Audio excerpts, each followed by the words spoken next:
बोल सियावर रामचंद्र भगवान की जय।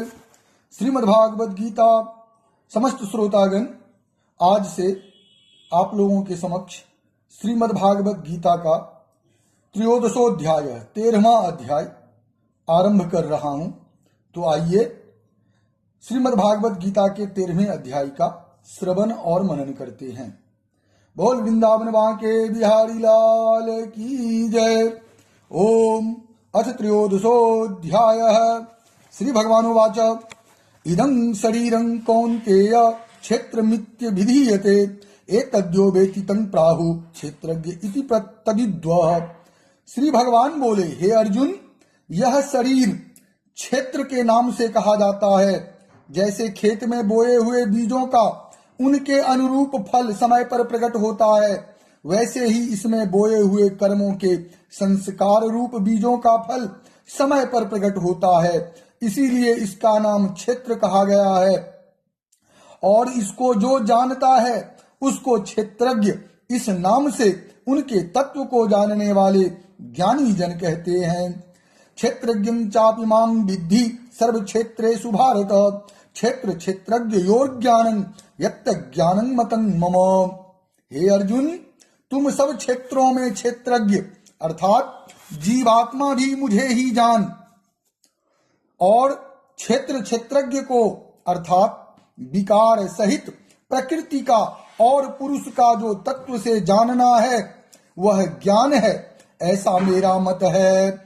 तत्क्षेत्रं यच्च यादृक्च यद्विकार्यतश्च यत् स च यो यत् प्रभावश्च तत्समासेन में शृणु।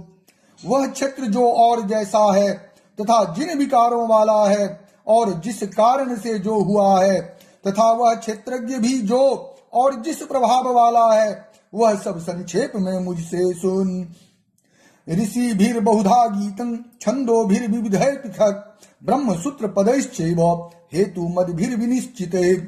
यह क्षेत्र और क्षेत्रज्ञ का तत्व ऋषियों द्वारा बहुत प्रकार से कहा गया है और विविध वेद मंत्रों द्वारा भी विभाग पूर्वक कहा गया है, तथा भली भांति निश्चय किए हुए युक्ति युक्त ब्रह्म सूत्र के पदों द्वारा भी कहा गया है।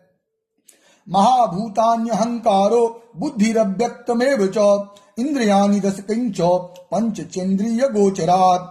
पांच महाभूत अहंकार, बुद्धि और मूल प्रकृति भी तथा 10 इंद्रियां, एक मन और 5 इंद्रियों के विषय अर्थात शब्द, स्पर्श, रूप, रस और गंध, इच्छा द्वेषः सुखं दुखं संघातश्चेतना धृति एतत् क्षेत्रं समासेन सविकारमुदाहृतम्।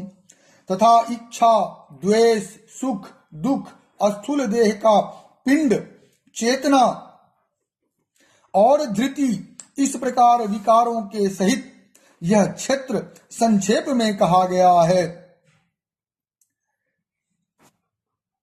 अमानित्वं मदिम्भित्व महिंसा क्षन्तिरार्जवम् आचार्योपासनं शौचं अस्थैर्यमात्मनि विनिग्रह।